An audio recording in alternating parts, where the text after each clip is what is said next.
Back on the podcast. So happy to be joined by Pro Football Hall of Fame running back Larry Csonka, the longtime Miami Dolphin. And obviously we're going to talk Don Shula today with Larry. And Larry, I heard you on your little conference call with the Dolphins on Monday, and you were very emotional and very heartfelt when you were talking about Don Shula. Even after all these years, he means so much to you, doesn't he? Well, actually, Don's become something of less of a coach and more of a family member over the years. Certainly during the course of my career and his career, when we met professionally, it was a coach-player relationship. And on several occasions, it got heated. And I don't think it ever came to hands-on, but several times we were nose to nose and disagreeing on many things. But it was always his way. And you knew in the end that it was best for the team. What he was telling you was best for the team. But it was easy to get a little disheveled on the field and do something stupid and then cause a penalty, or things like that would get under his skin. But then after that relationship ended, over the years since then, I realized how much a family member he's come to be.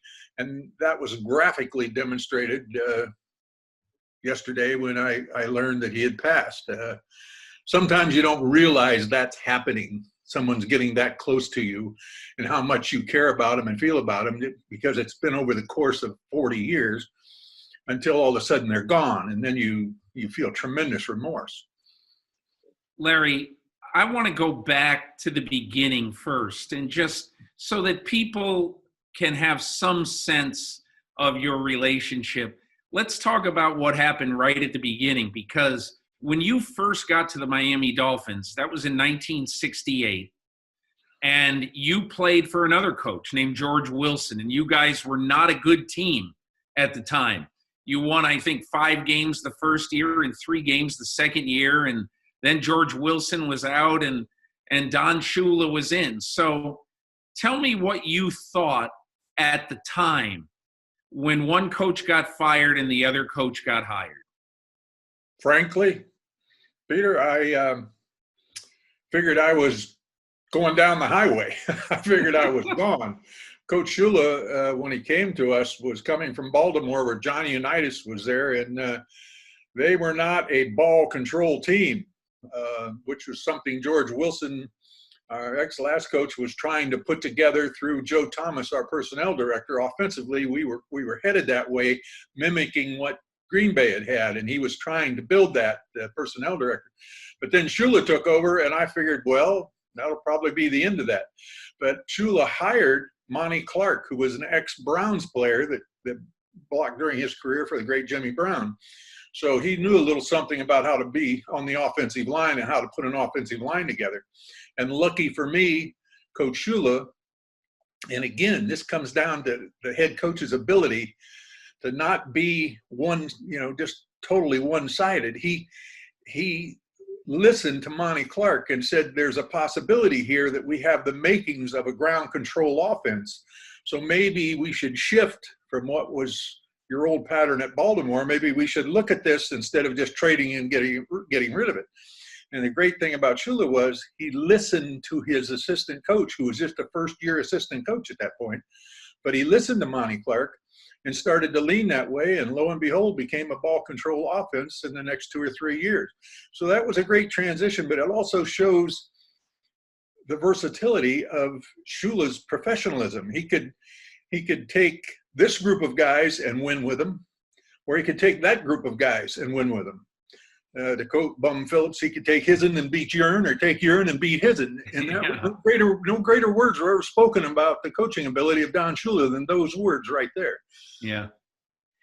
What about, I heard Mercury Morris talk this week about when Don Shula first came in, that none of the guys on the team were very happy with him because it sounded like you were in Marine basic training at Camp Lejeune or something, the work you guys had to put in.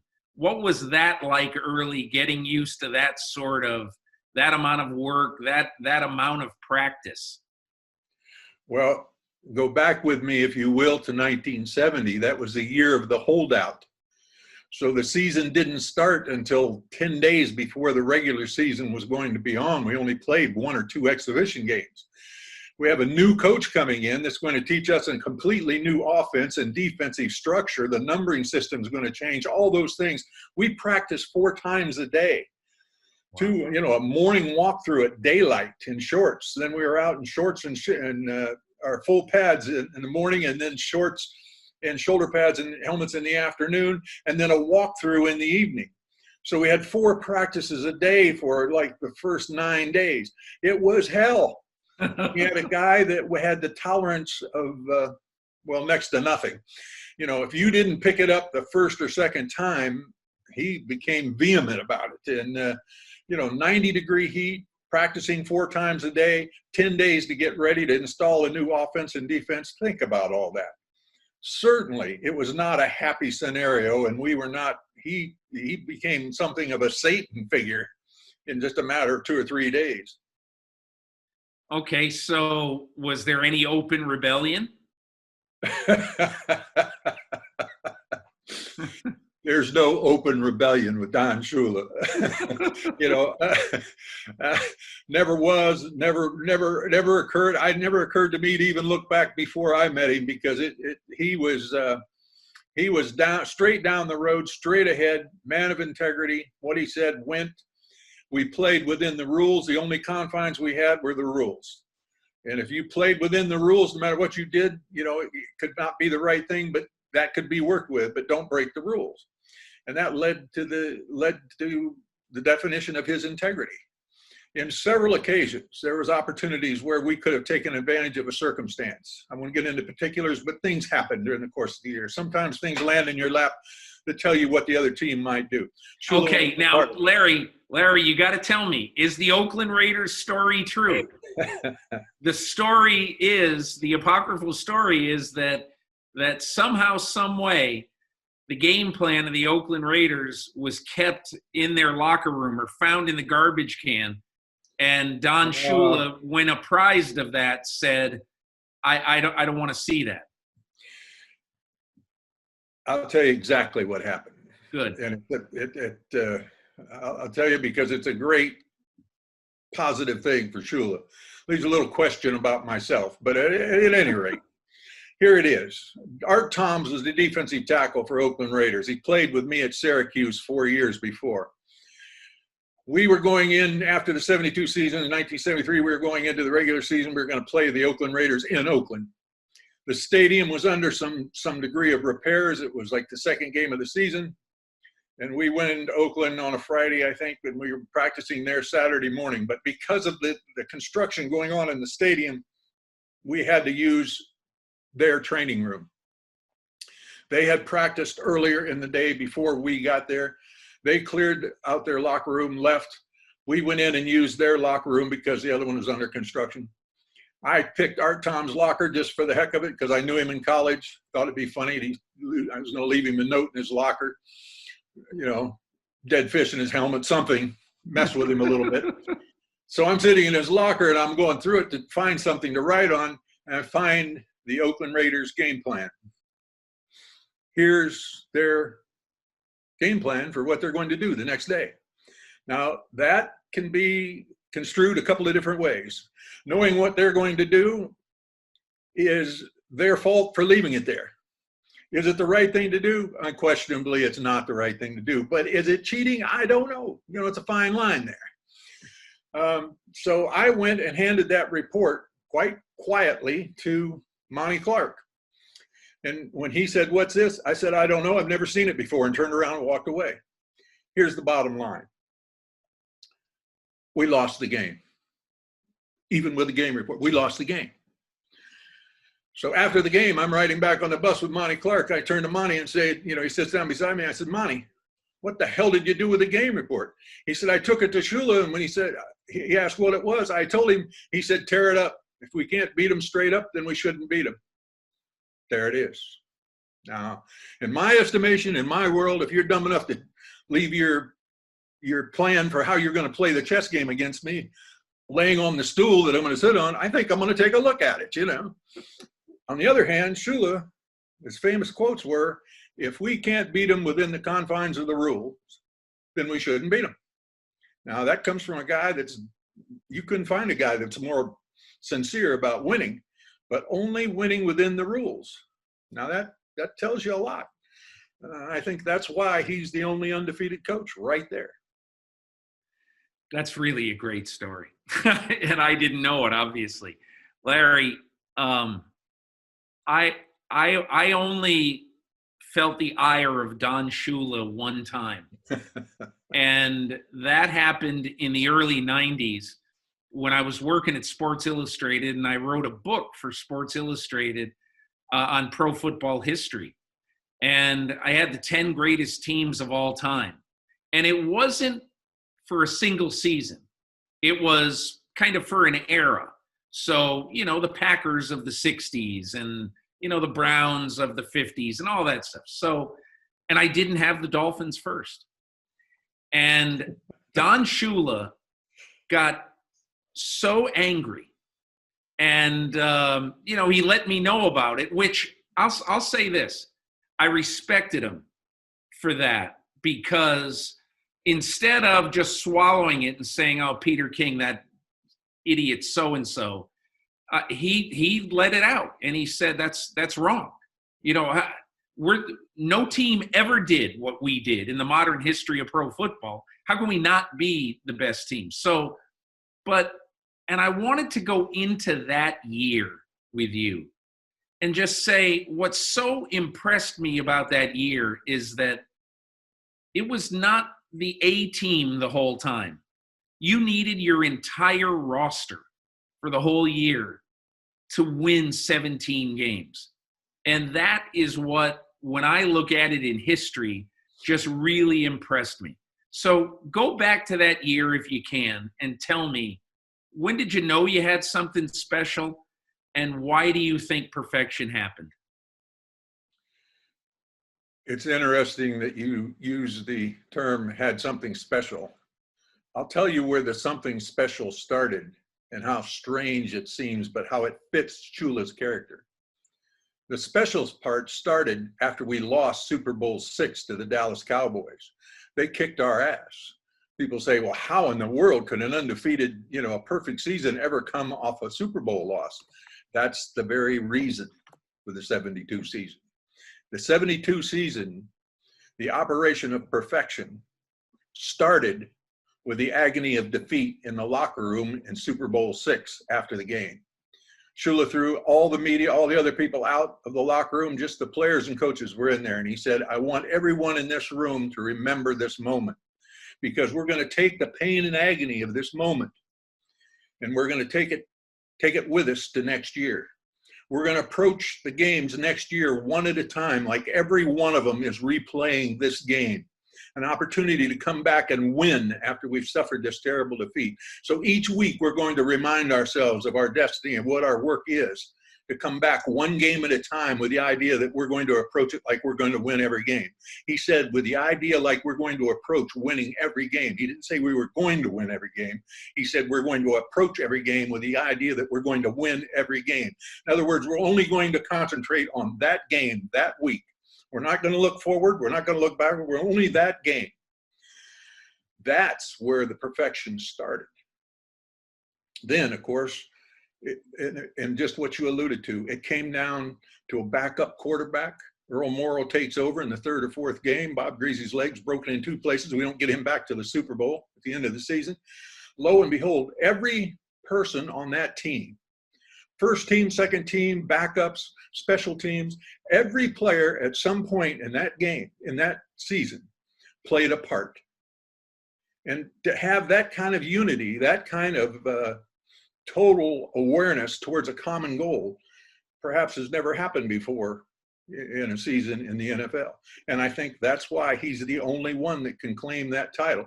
The difference in other people being there, one play, 2 seconds, certainly Chicago, qualified to be one of the top teams ever. New England, obviously. But did they do it? Was there perfection? Was it all 40 or 44 guys? I don't know. Maybe that's where that team was superior, because there wasn't a guy that was even second or third team as a backup that couldn't tell you exactly what to do under any given situation. That's how intense Shula was. The word intensity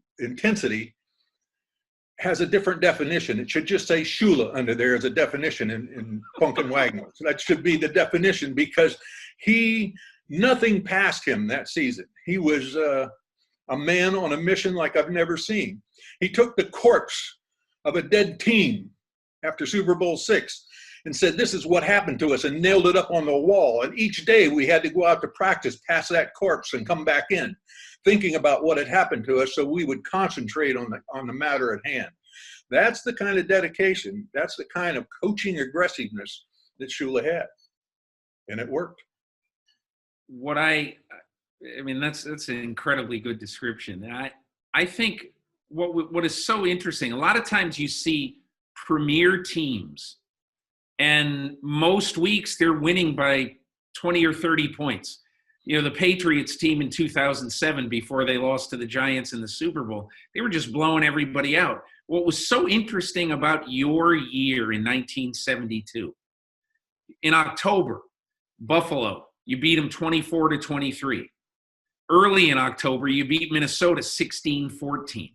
You play the Jets later in the year, you win by 4.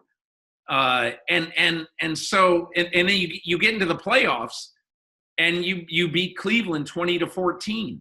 So there were a lot of games in that season that were not blowouts and that really were kind of, I don't want to be a cliche guy, they were kind of character wins, it seems.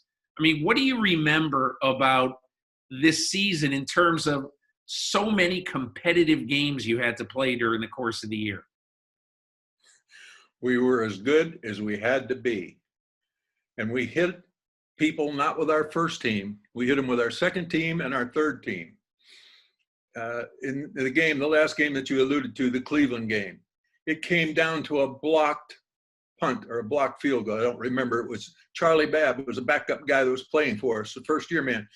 He made the play. Some week, somehow, some way, one guy would make a play that turned things. And that's the definition of team sports, is when everyone has a playing part. The great thing about the 72 team was that it was not a dominant team, exactly what you alluded to. It was a competitive team. And we hit you with all 48 of our guys. Every one of them knew just as much as any other one about what they should do under the field under any circumstance. That dead corpse that we went out by and came back every week. You know, we looked at it, we analyzed it, we thought about it. Everything that happened on that practice field, Shula filmed it, went over the film, and then brought it out the next day, and we would look at the films of the practice the day before and get to the parts where the mistake was, where somebody jumped off sides, where somebody dialed their splits the wrong way. He would go over and over and over until it just made you crazy to sit in a room. I became where I could start to recite some of my offensive linemen's calls because I just heard him go over them to the point that I know them as well as they did. And that's the key to it. Somehow, some way, one guy, and it wasn't a starter, wasn't an all-star, wasn't Paul Warfield or me or Nick Bonacani or Jake Scott. Charlie Babb, a first-year guy that hadn't even been on the field, goes in and blocks punt. One play makes the difference. That's called teamwork. That's what the whole thing's about. That's why when you talk about the greatest of all time, the GOAT, if you will, that's insane in the game because it's a team sport. In order to be the epitome of a team sport, everyone should be in there making a contribution. No tiny contribution is too small because that contribution, if not made, could be the reason that you have the defeat. Ask New England at the hands of the Giants. Exactly what I'm talking about. Larry, New Year's Eve, 1972. In those days, although the Dolphins at the time had played 15 games and won every one of them, and you're going to play the Steelers in the AFC Championship game. They played 15 games, and they were 11-4 at the time. So you were playing. It was a 14-game season. You finished 14-0, and yet you don't have home field advantage in the AFC Championship game. Pittsburgh has it because in those days it was done on a rotation. So my question is, that was a fantastic football game in and of itself. But the fact that you had to play it on the road after being 15-0, I just wonder what you guys thought of. You're playing the AFC Championship game. You're 4 games better than the Steelers, and yet you got to fly to Pittsburgh to play that game. I would have preferred to play at home against Miami. But when you're going to play in Joe Green's backyard, you kind of sit up in the meeting and take extra note of what's going on. Because the idea of not knowing what you're about to do when you're playing against a guy, and Joe Green's just a singular guy that represents that whole Steelers outfit. When we played the Steelers, because of the coaches' ancestry that went on there, Knox and Nolan, Shula, the whole gang there, we were playing people in a mirror. They were reading us, we were reading them, and sometimes it would lock up because the offenses were comparable, the defenses were comparable, they aligned the same way. It was a very tough thing.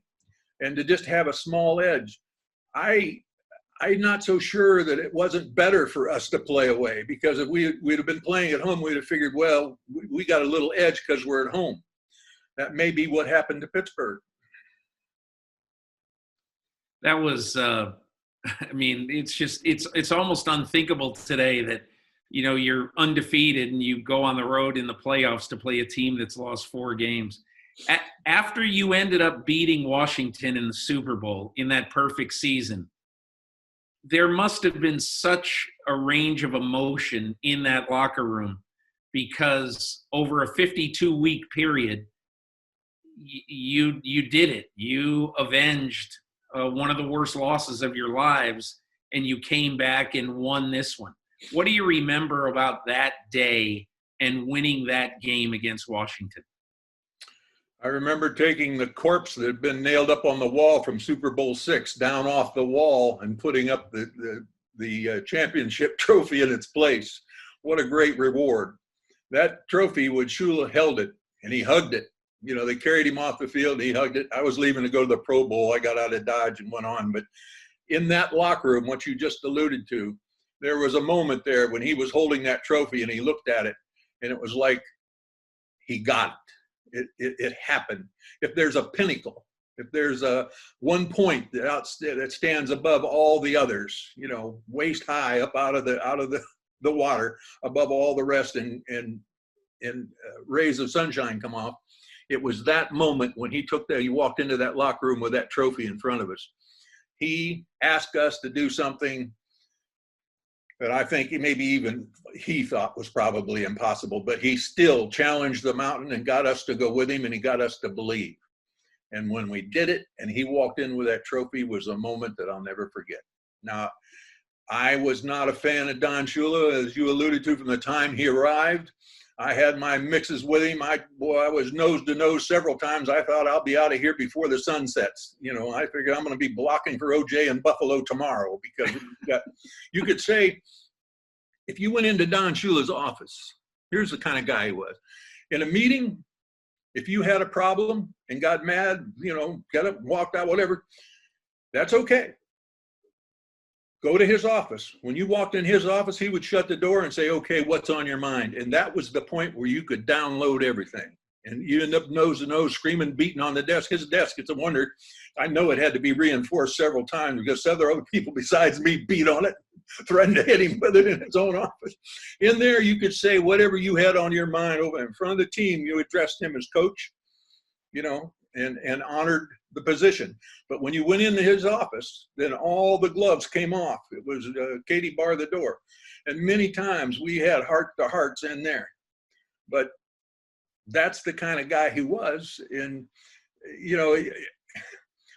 at the time, I couldn't wait to get away from him. And then when I got away from him and then came back, and then got away from him again. Then over the years, all that animosity and all that hostility kind of faded, and I got really thinking about all the things that we had accomplished together with him as the head coach. And that's when he started to become a member of the family. Why do you think you had such animosity toward him from the start? Where did that come from? He's a pusher. He pushes you. Some of us are bestowed with instinct that we want to push ourselves to the very limit. Well, what my definition of limit was different than his definition of limit for me, as was the other 48 guys in the locker room. He pushed us to the absolute limit of what we could reach. And in 72, it paid off. Several other years, it paid off. Guys blew up, threw a fit and left, told him trade me, and he did. But that, it was tough. But at the same time, you set out with a purpose of winning. And if you really want to win and win within the rules, I can't bring that across to you enough. He would not have anything to do with any kind of cheating, but win within the rules, and win was what it was about. And sometimes that led to a lot of hostility. It wasn't all patting each other on the back and celebrating victories. When we won by those close margins in 72, the next week in practice, we went over every mistake that was made in that game. He didn't like it because we didn't dominate. He wanted to dominate, but we couldn't because we weren't that good yet. All right, Larry, I've got to ask you one more thing. It happened in 1974.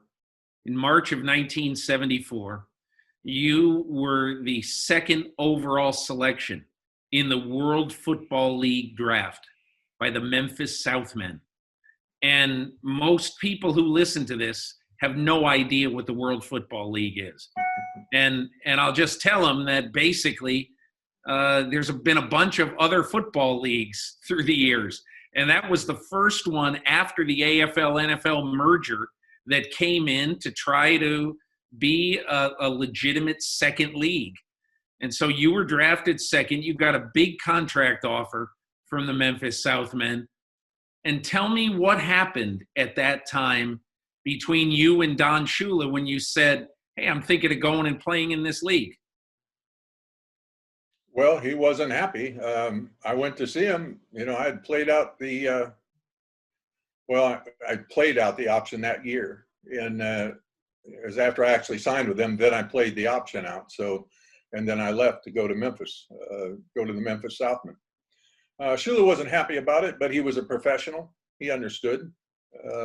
Professional sports is just that. They pay you to play. So I went where the pay was a multiple of 10 or 12 at the time. So that was quite a hike in pay. I went through that. The league collapsed. I came back to the New York Giants and finished that out for 3 years, and then came back to Shula in 1979. Went back to Pittsburgh and played him in Pittsburgh and almost won. One play. Okay, so Super Bowl. But how was your relationship affected after you told him that you were going to Memphis? Well, Don's a lot of things, but I think at the heart of it, he was a very much a professional. He understood it was professional football. It wasn't just an idea of winning one for the Gipper anymore. It was the fact that you're making a living. When you're a professional and someone offers you 10 times your salary or 12 times your salary to sign a contract, that's pretty worthy of consideration and perhaps worthy of taking the other job. And that's what I did. How did he react to it? He reacted like the guy he is. He dealt with it because it was reality. When it was reality, Don had no problem dealing with it. Whether he liked it or didn't like it, I'm sure he didn't like it. But he didn't let that emotion cloud the issue. We still had another season to play before it became actuality. And we went after it that season. And was there any residue, any hard feelings at all in 1979 when, for your last year as a pro football player, you went back to the Dolphins? No, the fact that I went back there and was welcomed back there and signed a contract pretty much says it all. We sat down. I wished I could have come back when the new league collapsed. I wished I could have come back to Miami instead of going to New York. But I had a 3-year tenure to go back into New York. and finish that up. And once I finished that up, I thought I've got another year or two. I'd kind of like to go back to the Dolphins, and called them, and they were receptive. But they did say, come down, but don't bring your agent, just come down. He did say that. Yeah. Larry, last thing, in later years, the last few years, 15, 20 years, whatever, what's your relationship with Don been like, and how often were you ever in touch with him? Oh, we were in touch several times throughout the year, each year. Every year we would go back at some point. They would bring the team back or whatever. Nearly every year, I believe, we went back for a game down in Miami. And whenever I went down for a game, I made sure I got in touch with him, and he either sat in the box or the box adjacent to his. And I would get to see him during the game. Sometimes we were asked to go out on the field, sometimes not. But it became a family relationship, a celebration of the undefeated season, and mostly brought up by the media. But it was a celebration of just seeing all the old guys, all us old guys together again, that I really look forward to. That's when the players became more than just fellow professional teammates. They became family. And that's when you really noticed it, when you were looking back and talking about it, and kidding about the stories and relating the stories to each other. And a lot of hidden truths came out about who did what to whom, and who had to pay for it, and all the things that happened in a locker room. Don Shula, if there was one great thing about him, was the fact that he was so demanding and so dominant and such a strong figure, but he had a sense of humor, and he had a jock's sense of humor. He saw the humor in some of the toughest situations, I tell the story about Bob Greasy in Super Bowl VI. He went out and lost. Bob Lilly chased him all over the field. He ended up with a 2nd and 26. And he walked over to Coach Shula and said, "What do you think?" And Coach Shula looked at him and said, "What do I think? You're the one that got us into this." I mean, and laughed. There you are. I mean, under the most, you're being bombarded in a ditch, and somebody cracks a joke, and you're all kind of laughing. That's how he was. Even under the most intense fire, you'd still see him pop up with a big grin on his face when something happened that he thought was humorous in that scenario. But then right back to the intensity. He could go 180 degrees in 2 seconds. He's an unusual guy. Isn't it kind of cool to think of sometime, and maybe you never think of this anymore, I don't know, but it must be kind of cool to say there's only one perfect team in modern NFL history, and only one perfect team. And I was a centerpiece of that one perfect team. You ever think about that? I think you've just touched on the very calming lotion of my antiquity. When I hear all the things and all the descriptions of the greatest of all times, and all the great things that the players now are doing, and they're playing 15-plus year careers, and I think about the old times and the old rules, how different the game, how much less violent the game is on the field, how passing has become the new essence of the offense. Smash in the mouth is not totally off the field, but it's much lessened. I think that's the calming agent right there. Probably makes you feel good. Well, it makes me feel a lot better about the situation. That you can't take that away. It's there. And Shoes is gone. A lot of the fellas on that team are gone, but there was one time where perfection was achieved in a 100-year period. There was one time, one little rock at the very top of the hill. Maybe it's only a 1/4 inch higher than the other rocks. It doesn't matter, but it is, and there it is. Had someone done something to tie it, certainly you have to share the spot, but no one did. And for 100 years, we were it. And that is a very calming, very secure, very settling feeling. And I enjoyed sharing it with the guys every year over the last few years. When the last team would fall, we would get together and talk about it and celebrate it, because again, it had earned its place in the sun. Once again, each year it had to re-earn it. Now for 100 years, It's the only team that did that. And that's a great feeling. Larry Csonka, I know I said that was last, but I do have to follow that up and say, at some point, when all this corona craziness is over, you and all of your teammates who are still alive are going to get together. And you're probably going to raise a glass and say something about the architect of it who's no longer with you. What do you think you'll say when you toast Don Shula that day? Simply the best. He was the best of the best. And I had the pleasure of knowing him. And I said to some other fellas earlier on another show, I don't know where old football players and old football coaches go. But wherever they go when they pass, there's been a lightning bolt in the last few hours that hit, because Shula just arrived and he's going to reorganize everything. Count on it. Larry Csonka, this has been an absolute pleasure and education, and really one of the coolest conversations I've ever had in my career, and I appreciate it. Well, thank you, sir. That's quite a compliment. You've had quite a career. Send me your book. I'd kind of like to read it. Larry, thanks so much, really. All right, Pete. Thank you. Hi, I'm Mike Tirico, and thanks for watching. Make sure to hit subscribe for the latest news and highlights from NBC Sports.